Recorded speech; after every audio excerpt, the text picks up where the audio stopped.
Hello students, this is Hassan and welcome to a new English class, and today we're going to talk about a very important topic, which is paragraph. What is a paragraph? Today we're going to learn about the structure of a paragraph. We're going to learn about what makes a paragraph. We're going to see a sample paragraph and talk about other important things that concern writing, such as coherence and unity, and talk about other important things. Okay, let's get started.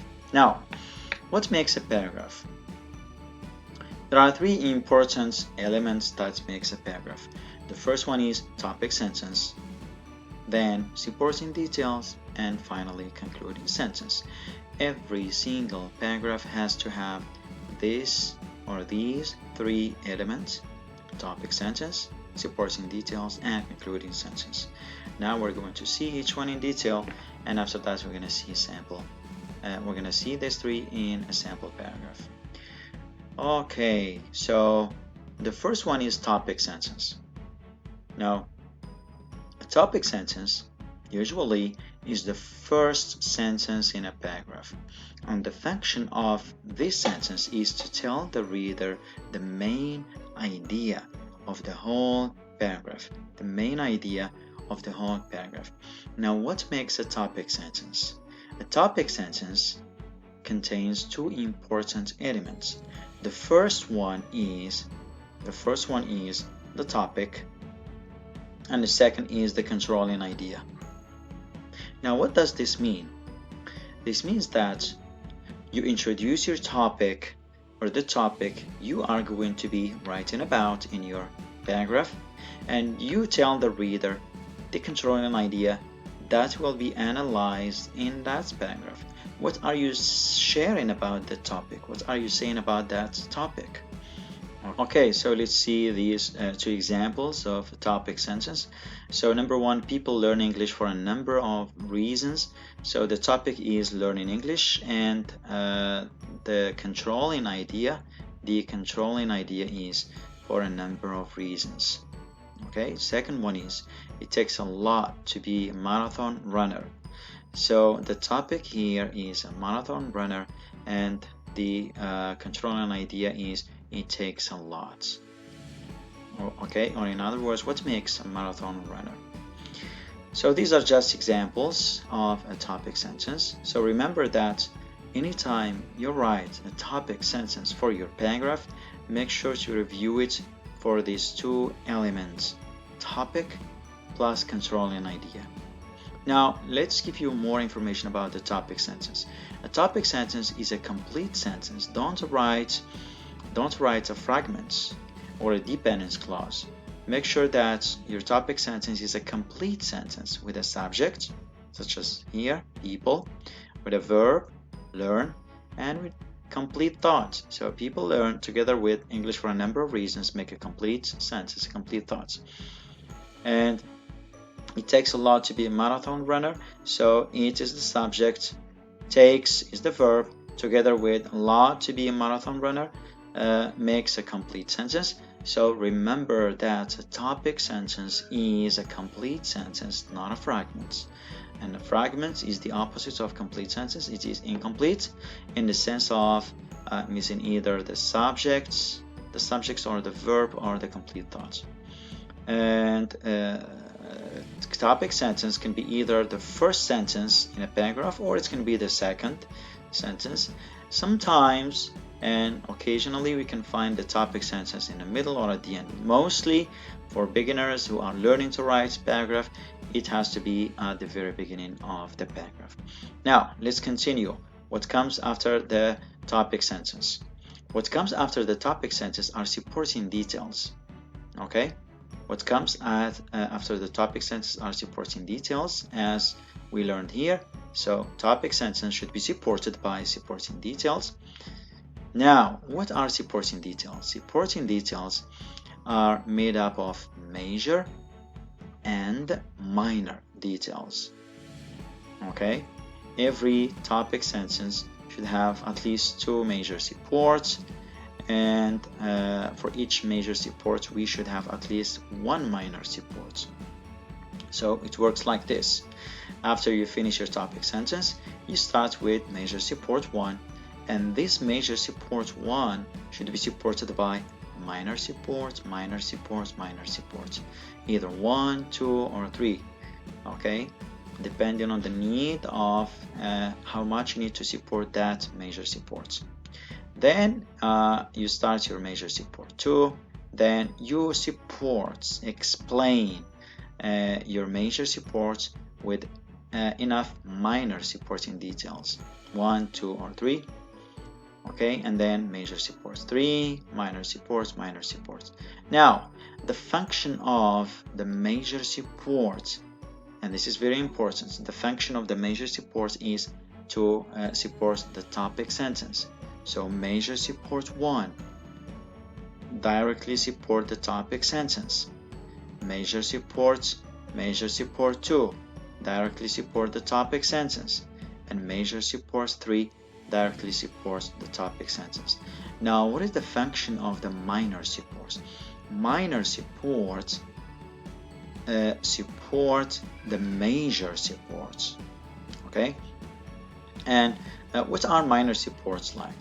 Minor supports are examples, statistics, explanation, definition, etc. Okay, now we should start a major support with a transition. So major support 1 starts with a transition such as first, firstly, in the first place, etc. Major support 2 continues with a transition or is introduced with a transition such as second, secondly, also, etc. And the last major support, if it is the third or the fourth, whatever, it should go or start with a transition such as last, lastly, finally, etc. Okay, now comes the concluding sentence, and the concluding sentence is the last sentence that concludes your paragraph, and it is called reworded topic sentence. Okay, and the function of this sentence is to restate the topic sentence. It restates the topic sentence.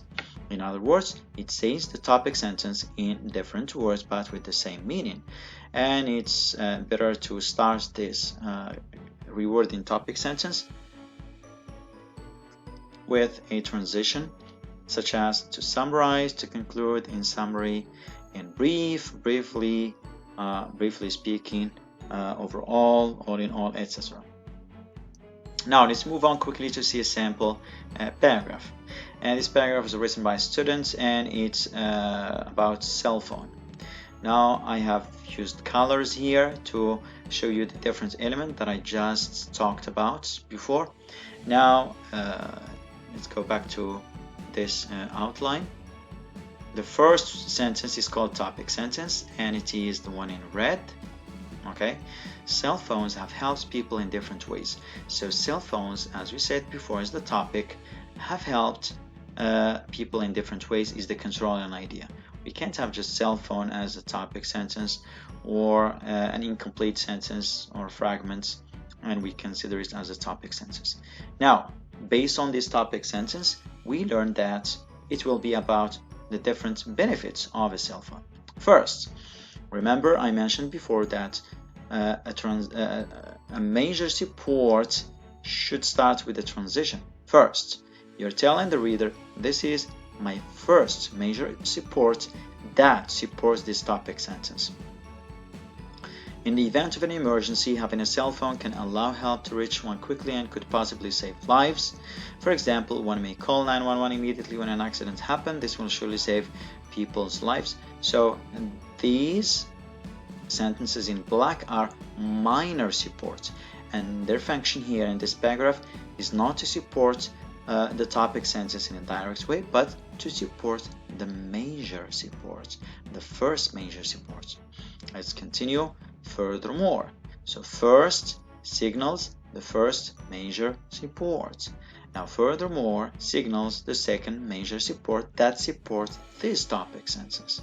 What is another benefit of using a cell phone? Furthermore, cell phones are the perfect way to stay connected with others.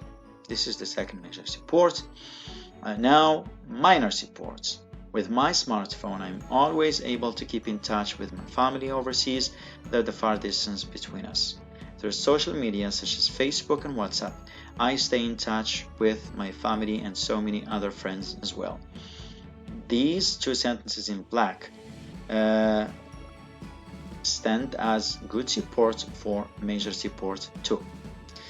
Now let's continue. Finally, now anytime you write finally, you give the reader, or you know that this word finally signals the last major support. In addition to helping in emergency cases and keeping family members and friends in touch, cell phones remain a good means of entertainment.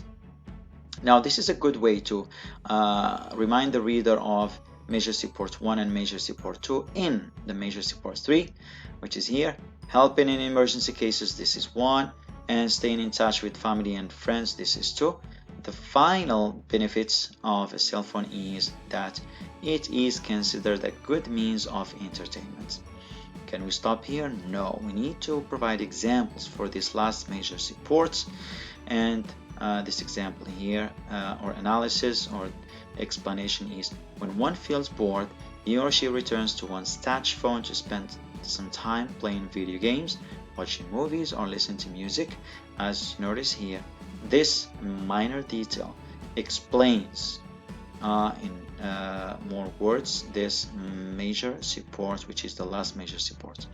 Now, the last sentence, as I mentioned before, is considered reworded topic sentence.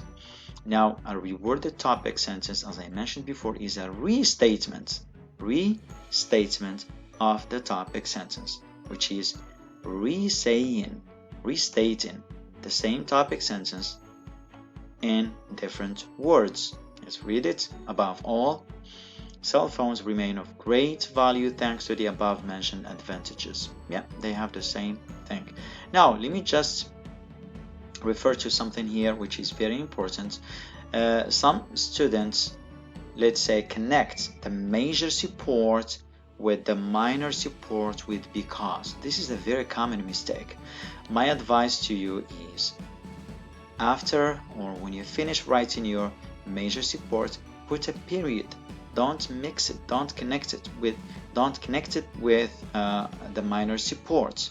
Just put a period at the end of each major support and then start analyzing your major supports. So here I have a cell phone helps in case of an emergency, period. This is the end of the major support 1. Furthermore, cell phones are the perfect way to stay connected with others, period. There is no because, no connector, no transition that connects the major support with another one. Make sure to put a period and then start analyzing your major support. Finally, in addition to helping in emergency cases and keeping family members and friends in touch, cell phones remain a good means of entertainment, period. There is no because, no transition that connects the major support to the minor ones. Okay, so please pay attention to this. Now, let's talk about coherence and unity, and this is the last part I will end up with. Coherence in writing means using transitions, connecting ideas properly. So when you write first, for example, furthermore, finally, your ideas are coherent. They are connected, properly connected, and the reader is following your smooth writing. The reader knows that first means first major support. For example, you are stating an example. Furthermore, you are moving on to your second major point. Finally, you are introducing your final and last major point. This makes the use of transitions makes your paragraph coherent. Now, another important element in writing is unity. Okay, let me write down these two here. The first one is called coherence. Okay, I said that coherence is the use of transitions. to make ideas connected, and also the use of pronouns and a clear pronoun reference as well. Now unity in writing means every single sentence from the major and minor support the topic sentence. All the ideas in the paragraph fit and are convenient in the sense that they all support the topic sentence. There is no single sentence in the paragraph that does not support the topic sentence. Now let's suppose that we have like 2 or 3 sentences that do not support the topic sentence. In this case, we can say that this paragraph is not unified. However, because every single sentence here supports the topic sentence, this means that our paragraph is unified. And here I come to an end, or I come to the end of this class. Thank you so much for watching, and I hope that you learn how to write a paragraph. Now your next step is, after watching this video, is to start practicing. Start with an outline, write an outline for your paragraph, okay, and then start connecting ideas in a paragraph. That's it. Thanks for watching. Don't forget to share this video, okay, with your friends. This was Hassan with you. Bye.